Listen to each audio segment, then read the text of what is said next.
धराली में आई तबाही सिर्फ कुदरत का कहर है या सरकारी कागजों में छिपा है एक ऐसा खौफनाक खेल जो शायद आपको पता ही नहीं है। आज इस वीडियो में हम आपको बताने वाले हैं धराली का वो सच जो आपको हैरान कर देगा। नमस्कार, मेरा नाम है रक्षिता और आप देख रहे हैं खबर उत्तराखंड। उत्तराखंड के उत्तरकाशी में धराली गांव में जो हुआ उसने सबको हिलाकर रख दिया। बादल फटा, सैलाब आया और सब कुछ तहस नहस हो गया। पूरा गांव मलबे में दब गया। अपनों का इंतजार करते करते लोगों की आंखें पथरा गई। आज भी धराली के लोग अवसाद में जी रहे हैं। अब धराली आपदा को लेकर एक रिपोर्ट सामने आई है। दरअसल हाल ही में पर्यावरण मंत्रालय ने एनजीटी को अपनी रिपोर्ट सौंपी। अब ध्यान से सुनिए कि इन सरकारी कागजों में क्या लिखा गया है। रिपोर्ट के मुताबिक धराली के पास जंगल की थोड़ी सी जमीन लगभग 2.36 हेक्टेयर को दूसरे कामों के लिए इस्तेमाल करने की मंजूरी दी गई थी और इसके लिए सिर्फ 79 पेड़ काटने की इजाजत दी गई। इन 79 पेड़ों में से भी देवदार के पेड़ सिर्फ थे 15। लेकिन स्थानीय लोगों की माने तो असल में धराली में देवदारों के पेड़ की कटाई इससे ज्यादा हुई है। एक्सपर्ट्स की माने तो देवदार के जंगलों की ये अंधाधुंध कटाई ही धराली आपदा की वजह बनी थी। जंगलों की कमी ने धराली में बादल फटने की आपदा का प्रभाव कई गुना ज्यादा बढ़ा दिया।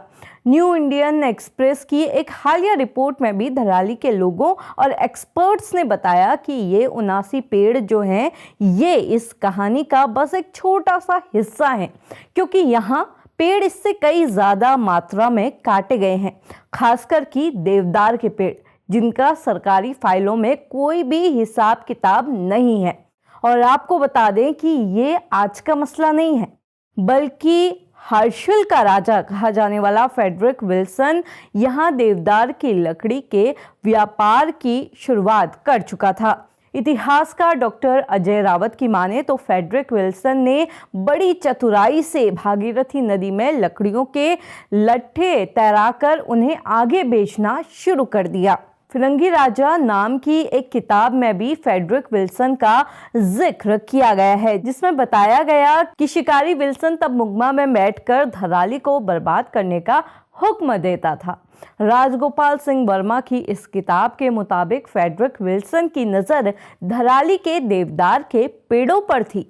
फ्रेडरिक विल्सन की इस कहानी को कभी और जानेंगे। फिलहाल बात कर लेते हैं वापस से धराली में पेड़ कटान की। भूवैज्ञानिकों की माने तो देवदार की इस अंधाधुंध कटाई के बाद धराली जैसे हालात हर्षिल के भी हो सकते हैं, क्योंकि हर्षिल में भी लगातार पेड़ जो है काफी ज्यादा अमाउंट में वो काटे जा रहे हैं। हर्षिल में सड़क निर्माण के नाम पर 6000 पेड़ों को काटने की बात हो रही थी, जिन्हें मार्क भी किया गया था। देखिए, देवदार के पेड़ हमारे पहाड़ों के लिए कितने जरूरी हैं ये शायद ही किसी को बताने की जरूरत पड़े। देवदार कोई आम पेड़ नहीं है। इनकी जड़ें बेहद गहरी और मजबूत होती हैं।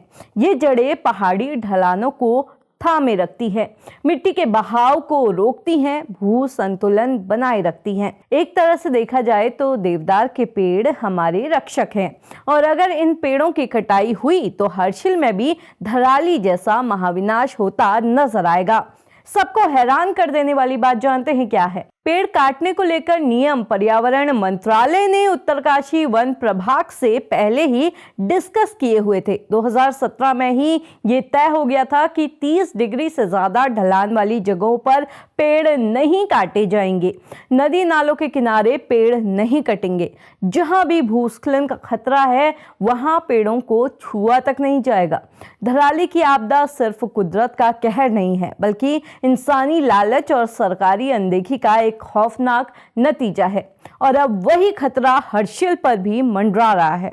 अब देखना यह होगा कि क्या हम इतिहास से सबक लेंगे या उसे दोहराकर एक और तबाही का इंतजार करेंगे।